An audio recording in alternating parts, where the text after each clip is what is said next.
ക്യാബിൻ്റെ ഡോർ തുറന്നു.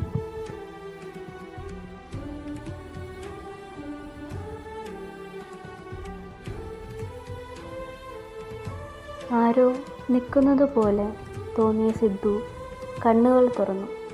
കണ്ണുകൾ തുറന്നതും അവൻ കണ്ടത് കരഞ്ഞ് കണ്ണുകൾ കലങ്ങി നിൽക്കുന്ന സൂര്യയാണ്. അവൻ പെട്ടെന്ന് തന്നെ സ്റ്റെല്ലയിൽ നിന്ന് വഴുതി മാറി. സൂര്യ ഓടിപ്പോകുന്നത് കണ്ട് വൈകിയും കൂടെ പോയി. സിദ്ധു പുറത്തിറങ്ങി മറ്റ് നേഴ്സുമാരോട് സൂര്യയെ പറ്റി അന്വേഷിച്ചപ്പോൾ അവർ പറഞ്ഞത് കരഞ്ഞ കണ്ണുകളോടെ ഓടിപ്പോയ സൂര്യയെ പറ്റിയായിരുന്നു. സൂര്യയാണെങ്കിൽ നേരെ ചെന്നത് വീട്ടിലാണ്. അവൾ ഉടനെ തന്നെ ബാഗ് പാക്ക് ചെയ്യാൻ തുടങ്ങി.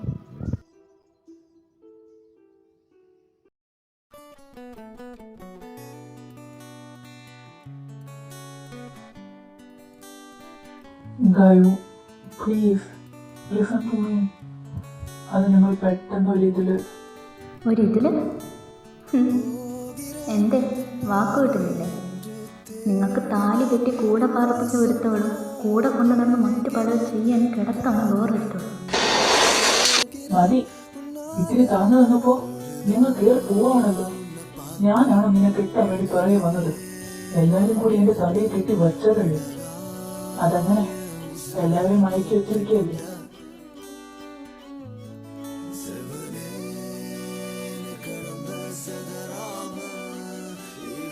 ഡി, നീ ഇനിയെങ്കിലും ഒന്ന് പറ, എനിക്കിടയിലെ പ്രശ്നം.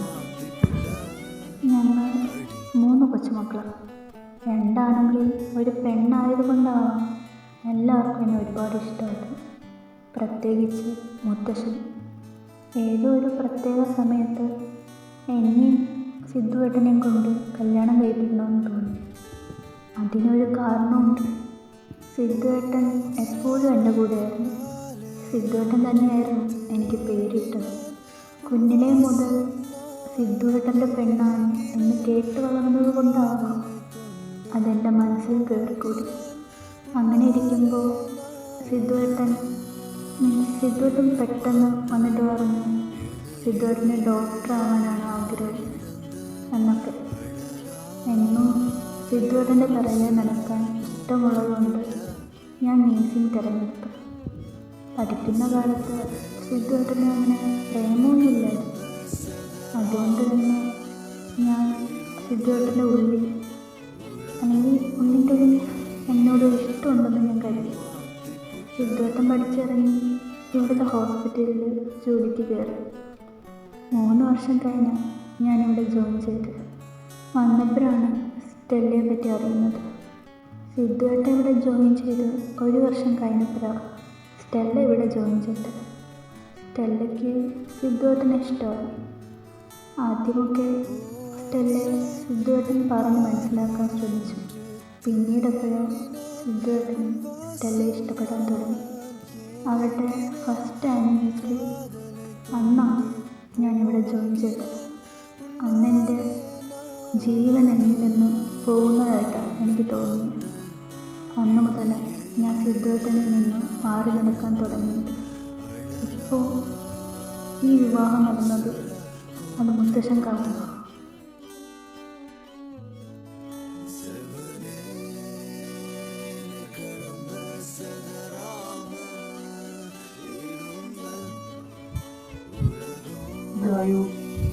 സോറി, ഇങ്ങനെ ഞാൻ ഒരു ദേഷ്യത്തിൽ. നീ എവിടെ പോവാ? ഞാൻ എവിടെയെങ്കിലും പോട്ടെ, നിങ്ങൾക്കെന്താ? ഒരു ശല്യം ഒഴിഞ്ഞ് പോയല്ലോ എന്നോർത്ത് സന്തോഷിക്കും. സാർ ഇന്നലെ പറഞ്ഞൊന്നും ശരിയായില്ല. അവൾ എന്ത് തെറ്റാ ചെയ്തത്? നിങ്ങളുടെ കല്യാണം ഉറപ്പിച്ചത് അവളാണോ? അതോ അവൾ നിങ്ങളെ സ്നേഹിച്ചതോ? കല്യാണം ഉറപ്പിച്ച് വെച്ചത് അറിഞ്ഞിട്ടും വേറൊരാളെ സ്നേഹിച്ചത് അവളാണോ? അതറിഞ്ഞിട്ടും വീട്ടിൽ പറയാത്തതാണോ തെറ്റ്? ഒരാളെ സ്നേഹിച്ച് മറ്റൊരാളെ കല്യാണം കഴിച്ച് സാറാണോ അതോ അവളാണോ തെറ്റ് ചെയ്തത്? ഇതിൻ്റെയൊക്കെ ഇടയിൽ സാർ ഒരു കാര്യം മറന്നു. അവളും ഒരു പെണ്ണാണ്. സ്വന്തം ഭർത്താവ് വേറൊരു പെണ്ണിൻ്റെ ഒപ്പം നടക്കുമ്പോൾ അവളുടെ മനസ്സ് എന്തുമാത്രം വേദനിക്കുമെന്നും സാർ ഓർത്തിട്ടുണ്ട്. വൈകാ, നീ വരുന്നില്ലേ? ആ, എന്താ പറയുക?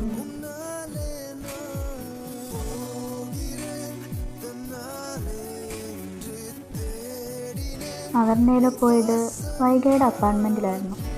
പിന്നീട് എപ്പോഴും സൂര്യ സിദ്ധുവിനെ കാണാത്ത പോലെ നടക്കും. അതവനെ ഒരുപാട് വേദനിപ്പിച്ചു. അങ്ങനെ ഒരു ദിവസം സൂര്യ ലീവ് എടുത്തു. സൂര്യ കാണാത്തത് കൊണ്ട് വൈഗയുടെ അടുത്ത് അന്വേഷിക്കാനായിട്ട് സിദ്ധു പോയി. ഇവിടെ കണ്ടില്ലല്ലോ. അത് സാർ, അവൾക്ക് പനിയാണ്, അതുകൊണ്ടാണ്. എന്തുപറ്റി പെട്ടെന്ന്? അല്ല, പനി പിടിക്കാൻ താൻ ഇവിടെ നിന്ന് അവൾ ഒറ്റയ്ക്കല്ലോ ഇവിടെ? അത് കുഴപ്പമില്ല സാർ, അവളുടെ കൂടെ ശ്രീജിത്ത് സാറുണ്ട്. ഇന്നലെ ശ്രീജിത്ത് സാറിൻ്റെ കൂടെ പുറത്തു പോയപ്പോഴാണ് അവൾക്ക് പനി പിടിച്ചത്. ശ്രീജിത്ത് അവരുടെ കൂടെ വീട്ടിലുണ്ടോ? അല്ല, ഇന്നലെ എന്തിനാ അവർ പുറത്തു പോയേ? അത് ഇന്നലെ സാർ അവളോട് ബീച്ചിൻ്റെ അടുത്തുള്ള കോഫി ഷോപ്പിൽ വരാൻ പറഞ്ഞു. സാറ് വിളിച്ചത് അവളെ പ്രപ്പോസ് ചെയ്യാനായിരുന്നു. അല്ല, എന്നിട്ട് അവൾ എന്ത് പറഞ്ഞു? വൈഗ സിസ്റ്റർ, നിങ്ങളെ ഹെഡ്നീസ് വിളിക്കുന്നുണ്ട്. ആ, ദേ വരുന്നു. കുറച്ച് ദിവസം സൂര്യ ഹോസ്പിറ്റലിൽ വന്നില്ല. അങ്ങനെ ഒരു ദിവസം സിദ്ധു സൂര്യയെ കാണാനായി പോയപ്പോൾ കാണുന്നത് ശ്രീജിത്തും സൂര്യയും ചിരിച്ച് സന്തോഷിച്ച് നിൽക്കുന്നതാണ്. അവൻ അവരുടെ അടുത്തേക്ക് പോയി. അവളുടെ സുഖവിശേഷണം ചോദിച്ച് അവൻ വേഗം ഇറങ്ങി. ഇതിൻ്റെ ഇടയ്ക്ക് സ്റ്റെല്ലയുടെ ക്യാരക്ടറിനും വലിയ തോതിൽ ചേഞ്ച് വരാൻ തുടങ്ങി.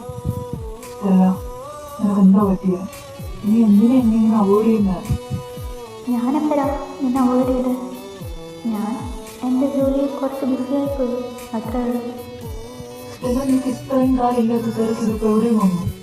എനിക്കല്ല നിന്നോട് തർക്കിക്കാൻ.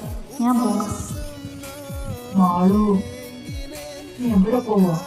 എൻ്റെ ഒരു ഫ്രണ്ടിനെ കാണാം എന്ന് പറഞ്ഞു അവൾ അവൻ്റെ കൈ തട്ടി മാറ്റി പോകുന്നത് അവൻ തലയിൽ കൈ വെച്ച് തിരിഞ്ഞു നോക്കി.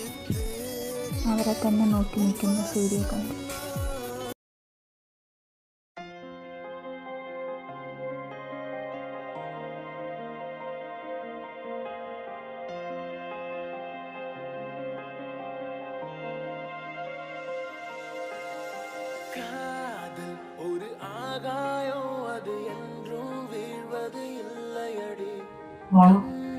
ഇതാണ് എൻ്റെ ഫ്രണ്ട്. അത് സിദ്ധു. ഓക്കെ, ഞാൻ കാര്യം പറയാം. എൻ്റെ പപ്പ തരുണുമായി വിവാഹം ഉറപ്പിച്ചു. എനിക്കും തരുണിനെ ഇഷ്ടമാണ്. ഉടനെ കല്യാണം ഉണ്ടാവും. ഇനി നിനക്ക് എന്താ അറിയണ്ടേ? ഇതാണോ നീ പറഞ്ഞ ഹോസ്പിറ്റൽ ഫ്രഷ്, മറ്റേ പട്ടിക്കാട്ടിലെ പണക്കാരൻ? ഇവനെ കാണാൻ കൊള്ളാം. അതുകൊണ്ടാണല്ലോ നീ കുറച്ചു നാൾ ഇവനെ ബോയ് ഫ്രണ്ടായി കൊണ്ടു നടക്കുന്നത്. അല്ലെങ്കിൽ നീ ഒരു മണ്ണനാണോ? ഇവളെ പോലുള്ള ഒരു ഫ്രണ്ടും നിന്റെ കവിതയെ നമുക്ക് മനസ്സിലാവാതിരിക്കും. നോക്ക് സിദ്ധു, എനിക്കിതൊക്കെ ഇഷ്ടമായിരുന്നു. കാരണം ഹോസ്പിറ്റലിൽ ഏറ്റവും കാണാൻ കൊള്ളാവുന്ന ചെറുപ്പം നീയായിരുന്നു. പക്ഷേ അതിൻ്റെ അർത്ഥം കല്യാണം കഴിക്കാനല്ല. തരുണും ഞാൻ ഒരേ സ്റ്റാൻഡേർഡിലുള്ള ആൾക്കാരാണ്. സോ എനിക്കൊന്നും വയ്യ നിൻ്റെ പട്ടിക്കാട്ട് താമസിക്കും. So leave me alone and don't try to disturb me.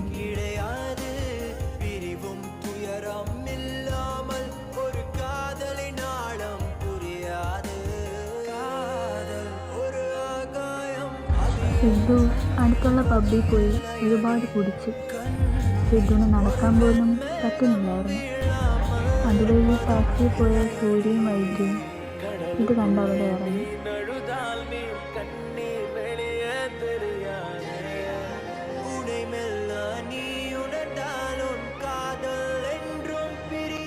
സിദ്ധുവിനെ റൂമിലെ ബെഡിൽ കിടത്തി. അവൾ തിരിഞ്ഞതും അവൻ അവളുടെ കയ്യിൽ പിടിച്ചു. I can't live without you.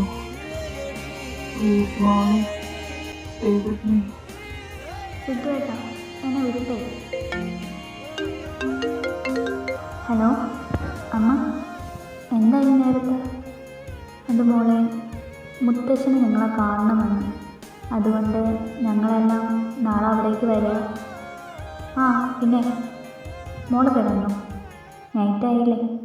Good night. സൂര്യ വൈകിയെ പറഞ്ഞു വിട്ട് അവൾ അവിടെ സ്റ്റേ ചെയ്തു. ആ എന്റെ തല എന്താ ഉണ്ടായേ? Please Malu, stay with me. Sidhu ഏട്ടാ, എന്നെ വിട്ടേ. സൂര്യ, അവൻ, ഓ സിദ്ധു, നീ ഇതെന്താ കാണിച്ചേ?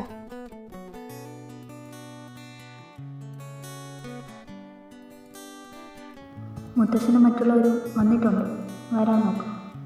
പിന്നീട് വീട്ടുകാർ പോകുന്നവരെയും അവർ രണ്ടുപേരും ഹോസ്പിറ്റലിൽ പോയില്ല.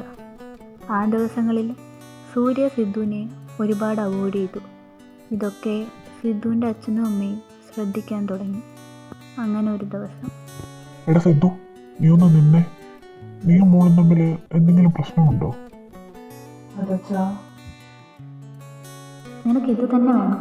എൻ്റെ മോളെ വിഷമിപ്പിച്ചതല്ലേ ആ പെണ്ണിന് വേണ്ടി. നിനക്കിത് തന്നെ വേണോടാ? കീർത്തി, മതി, നീ അങ്ങോട്ട് പോയേ. ഡാ, പോയത് പോട്ടെ, നീ വിഷമിക്കാതെ. നിനക്ക് വിധിച്ചത് സൂര്യമോളായിരിക്കും. നീ സൂര്യമോളുടെ ഭാഗത്തു നിന്ന് ചിന്തിച്ചിട്ടുണ്ടോ? നീ ആ കുട്ടിയെ സ്നേഹിച്ചതുപോലെയല്ലേ സൂര്യമോൾ നിന്നെ സ്നേഹിച്ചു? അതും ഇത്രയും വർഷങ്ങളായിട്ട്. നീ ഇനിയെങ്കിലും അവളെ സ്നേഹിക്കാൻ നോക്ക്. അവളെൻ്റെ ഭാര്യയാണ്, ആദ്യം മറക്കരുത്. ശരി, വാ. അവൻ്റെ ഉള്ളിൽ അത് വല്ലാത്ത നീറ്റിലുണ്ടാക്കി. മക്കളെ, എന്നാ ഞങ്ങൾ ഇറങ്ങട്ടെ. രണ്ടുപേരും സന്തോഷത്തോടെ ഇരിക്കണം കേട്ടോ. അങ്ങനെ അവരെല്ലാവരും യാത്ര പറഞ്ഞിറങ്ങി. ശരി, ഞാൻ ഇറങ്ങുന്നു. ഞങ്ങൾ നിന്നോട് ഇല്ല, എനിക്ക് പോകണം.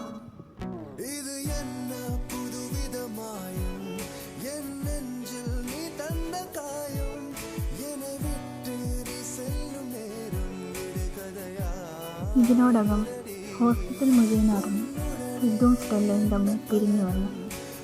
ഇന്ന് സ്റ്റെല്ല ഹോസ്പിറ്റലിൽ നിന്നും ട്രാൻസ്ഫർ വാങ്ങി പോവുകയാണ്. പോകുന്നതിന് മുമ്പേ സ്റ്റെല്ല സൂര്യയെ കെട്ടിപ്പിടിച്ചു. എന്തുകൊണ്ടും അവളുടെ കാതിൽ പറഞ്ഞു.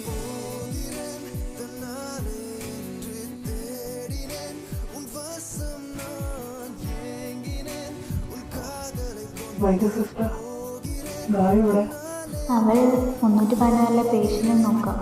അല്ല, കയ്യിലെന്താ? അതിന് ഗായിന്റെ ബർത്ത്ഡേ. സോ ഞാൻ എല്ലാ വർഷവും അവൾക്ക് ഗിഫ്റ്റ് കൊടുക്കും. എല്ലാ വർഷത്തെയും പോലെയാണോ ഈ വർഷം? എനിവേ, ഞാനും ശ്രീ സാറും ഈവനിങ് ഒരു സർപ്രൈസ് പാർട്ടി വെക്കുന്നുണ്ട്. സിദ്ധു സാറ് വരണം. അവിടെ വെച്ച് ഇത് കൊടുത്തോ.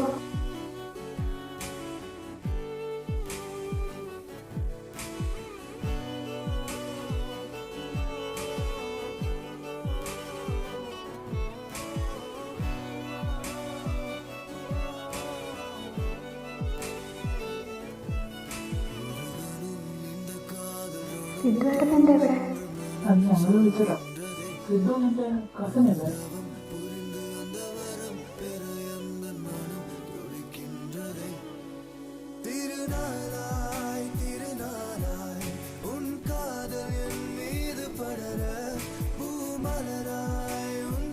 സിദ്ധു സൂര്യയ്ക്ക് ഗിഫ്റ്റ് കൊടുക്കാൻ തീരുമാനിച്ചു. അവൻ നേരെ അവളുടെ അടുത്തേക്ക് ചെന്നു. അവളുടെ നേരെ ഗിഫ്റ്റ് നീട്ടി. കുറച്ചു നേരം അവൻ്റെ മുഖത്ത് നോക്കി അവളത് വാങ്ങിച്ചു. Surya, I want to tell you something. If you don't mind, will you be my girlfriend? Surya, എനിക്ക് നിന്നെ ഒരുപാട് ഇഷ്ടമാണ്. I really love you. Surya, please say yes. It's enough, Vivek. She can't say yes to you. But why?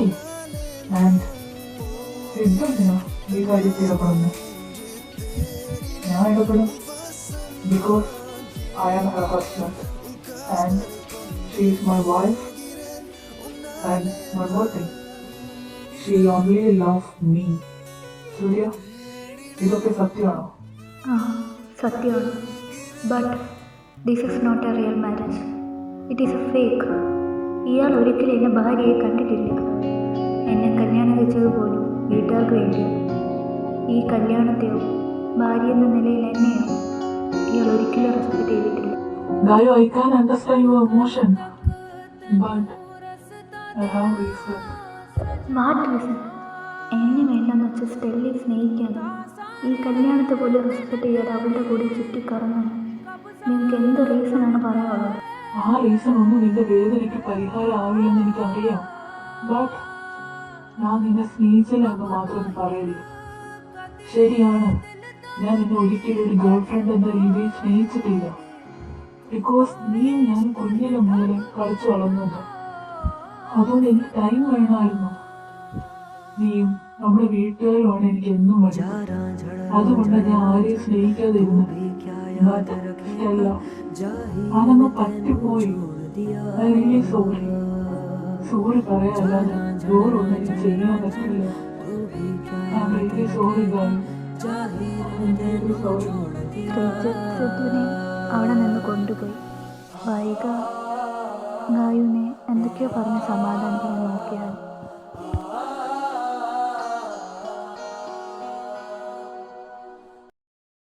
Hey, Gayu, I really love you. ഇത് തിരിച്ചറിയാനും നിന്നെ മനസ്സിലാക്കാനും ഒരുപാട് time എടുത്തു. ഞാൻ നിന്നോട് ചെയ്ത തെറ്റുകളെല്ലാം ഓർക്കാൻ പറ്റുമെങ്കിൽ എന്നെ വീണ്ടും സ്നേഹിക്കാനും ഭർത്താവായി കാണാനും കഴിയുമെങ്കിൽ you can accept this proposal or you can reject me. But I like to accept my husband's proposal.